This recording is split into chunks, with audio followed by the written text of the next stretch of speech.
or say war.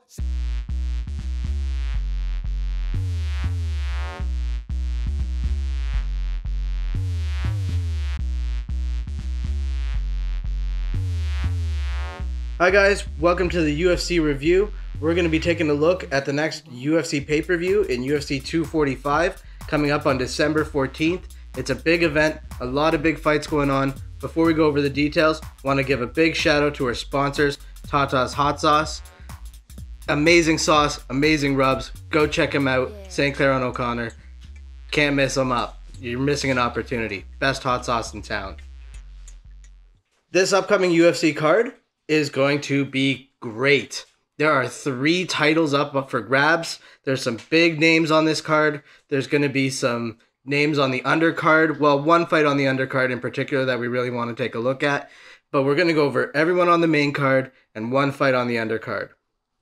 Quick summary of the event, just from main down. We're looking at the main event being Kamaru Usman versus Colby Covington. That's for a belt. We got Max Holloway versus Alexander Volkanovski. That's for a belt. Amanda Nunes versus Germaine de Radney. That's for another belt.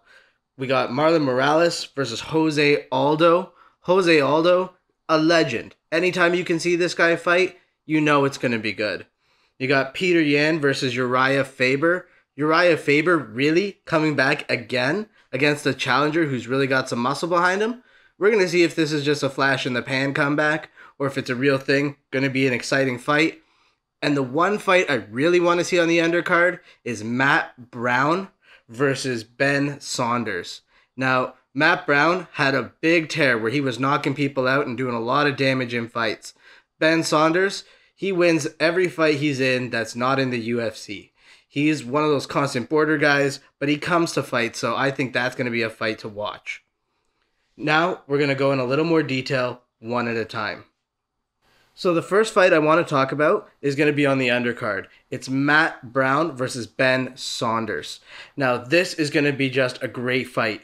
Both guys come out aggressive, but Matt Brown is a beast. That guy can take the shots and he can land them, and he looks unassuming while he does it. He's the guy who's like your neighbor who you thought was nice for like 20 years, and it turns out he killed like 40 people, but all of them kind of had it coming, so you're not even too mad, but you're kind of amazed that he did it. That's kind of Matt Brown. He comes out, he just takes out a lot of big names, and he's been on a tear. I don't even know why he's on the undercard right now. This is a guy that has exciting fights. If anything, I would have put him on the main card over Uriah Faber. I think this would be a fight that people really want to watch. The only thing I think that drags it down is actually Ben Saunders. Ben Saunders is not a slouch. He's not a gimme fight. But he's not a top-tier guy. He doesn't have that UFC caliber experience and drive that Matt Brown has had, the success that Matt Brown has had. So in this fight, I really want to give it to Matt Brown. But I think that's going to be just a really good fight to watch. If you're going to catch the undercard, that's the fight you want. Watch that. It'll be fun. Chances are I'm going to take Matt Brown by knockout. I think that's going to be a good win. But either way, good fight to watch. And that brings us to really the fights that I really want to talk about, which is on the main cards, where we have, like, to start off, Uriah Faber versus Peter Yan. Now, Peter Yan is a heavy favorite coming in at 1.22 odds against Uriah Faber paying 4.5. And I see this going as a one-sided fist fight for either guy. For any one of them to win, they got to do it definitively. Either Peter Yan is going to come out, he's young, he's got the speed, he's got the power, he can be a little explosive and knock out Faber right away. Otherwise, Faber is going to have to out-wrestle Peter Yan for the whole fight. It's going to be explosive. You're going to see complete dominance from one of them to win. It's going to be crazy. I think these odds are much too far apart for them to be realistic. I could have seen Peter Yan going in at 1.4 and Faber down to like 3 or something like that. That would be more fair. So I think odds-wise, you kind of want to take Faber in this. However, he's a little bit older. Yes, he's had a lot more experience. Peter is coming in. He's the 4th ranked in the division right now. We're really going to see if Faber's comeback is a flash in the pan or if it's a real deal. So that being said, I kind of like Faber for the odds. But, I mean, that's just me being a little bit greedy. Either way, I think that's going to be a fun fight to watch. We're going to see Faber retire again if he loses, probably. But otherwise, what's he going to do? Come back and fight for the title? That would be a monstrous comeback. We're going to have to see where this goes. and I think it's a big fight with with some big implications. So take a look at it if you're a fan of the sport. That'll be a fun one to watch. Moving up the card, we have Jose Aldo and Marlon Moraes. Now, these guys have 60-plus fights between them. Aldo is a legend. He's always tough. Moraes, same thing. These guys come to fight. They're not afraid to fight anybody. They have great records, great talent. I think because of that, we're going to see a lot of respect between the two. They're both Brazilian. They're not going to come out and look for quick finishes and flashy showing off moves. They're going to be very cautious of each other. We see that in other fights like Damian Maia versus Ben Askren, where both guys had such a high ground game pedigree that they ended up standing up and throwing hands for most of the fight. And that I think could be this here. Instead of going to the ground, maybe they'll just be cautious. They're not going to come in rushing the game like they normally would. That being said, Aldo has a bit more experience catching people off guard, having been down early and coming back. So I think that Aldo's experience edges out Moraes here. Aldo pays 2.62. That's pretty good. He's an underdog. Moraes pays 1.53. I'm not saying either guy is out on this fight. I just think Jose Aldo has an edge if they're going to play cautious, and I think that if they're going that's probably the way it's going to go. It's just you have so much respect between these fighters. Neither one's a slouch. They're both very high caliber guys. That would be the safe way. That's what I would encourage my fighters to do if I were a coach, and I think that's what's going to happen.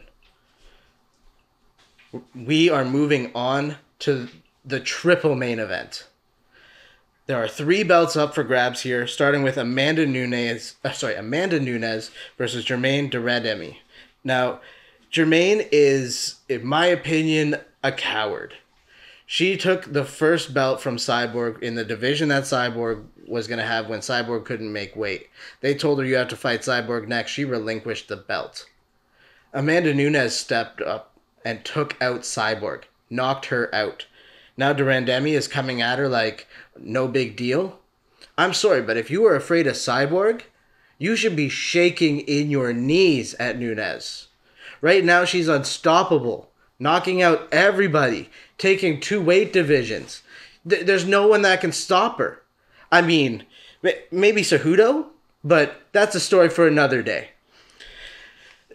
In my opinion, Nunes is going to take this fight pretty easily. The odds reflect that. It's a 1.3 on Nunes. It's a 3.5 on de Randamie.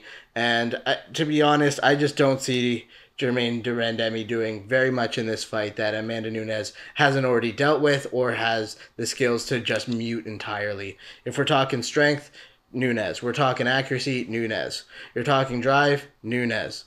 You're talking experience, Nunes. I just don't see... It's a fight. Anything can happen. But realistically, Nunes deserves the 1.3 odds. She's got this. It's going to be a pretty clinch for her. We're then moving up to the next belt. Max Holloway versus Alexander Volkanovski.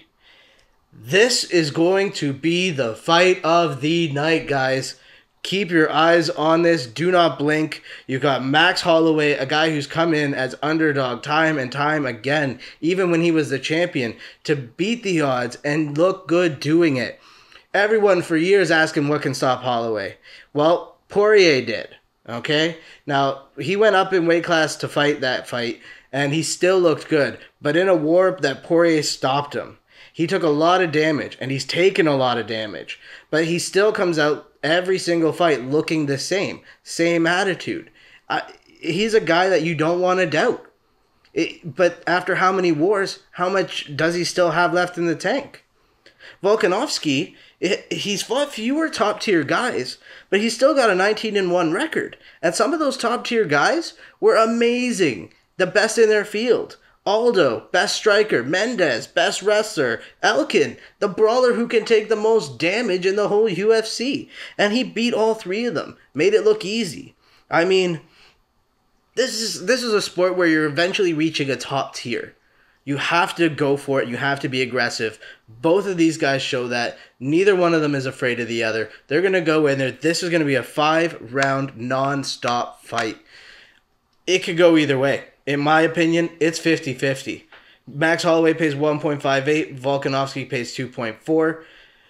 I mean, I don't think either bet would be a bad bet. I hate to go against Max Holloway, so I think I'm going to stick with that. But honestly, he's taken a lot of damage. He could take a few more punches maybe, but how many more fights? How many fights already? It's getting almost ridiculous. So you see fighters like Chuck Liddell in the day, sometimes you take that damage and it adds up. You can't just keep taking it. Roy Nelson, another example. These guys are great fighters. Nothing against them. Roy Nelson, one of my favorites. But he started striking and he started taking punches. And if you look at him when he first started striking after the top finale and now, you see the difference. And I think you're starting to see it on Max a little bit. And Volkanovski may be the test for him. So we'll see. This is going to be a very close fight. It's going to be nonstop aggression. Both guys are aggressive, so they're both going to be trying to look for their opportunities to come in and flurry back and forth in this fight. I'm going to be a happy camper just to watch that go down, win or lose. Speaking of win or lose, we have the biggest fight of the night, Kamaru Usman versus Colby Covington. This is going to be a fight that people are going to want to not miss. People are going to be talking about it the next day. If Colby Covington wins this, you know that there's going to be outrage everywhere. It's going to be fantastic. I think he stands a much better chance than the odds are giving him. He pays 2.62 over Usman, who pays 1.53. I think Usman doesn't have it in him. Colby Covington is on a much better winning streak right now. He's been fighting more actively. He's overcome the underdog status multiple times, so it's not even an issue for him. Usman hasn't fought in a very long time. He's ducked a lot of people from Colby to Askren to Masvidal to Diaz. All these people want a piece of him, but he's waiting for the right moment to fight, the right place. When you're in this game and you're serious, like Covington is, you want to come out and deal damage. You don't care against who. You just want that belt. You want to show that you're the best. That means you got to put yourself up. To be the man, you got to beat the man. And I think Covington is just waiting to unify that belt, take it back, and say, this was always mine. He's going to take it from Usman in this fight. Speaking of which, if you know anything about Colby Covington, you know that he's a huge Trump supporter. His last fight, he came out with Donald Trump's kids in the audience, and I think they're going to be there again. And I think the amount of support going for Covington from that is going to tie in well with a long-term bet if you're interested. If you can get Colby Covington at 2.62 and Donald Trump to win the next election at 2.3, parlay that together, flash that over to Colby. Tell him you had him and the Trumpster all along. See if you can get him to bite back. Again, just to review, this UFC pay-per-view is going to be awesome. You're not going to want to miss it. A lot of fights, a lot of names, a lot of implications, 3 belts on the line. 3 people are going to be showered in praise, while the other 3 just have to hit the showers.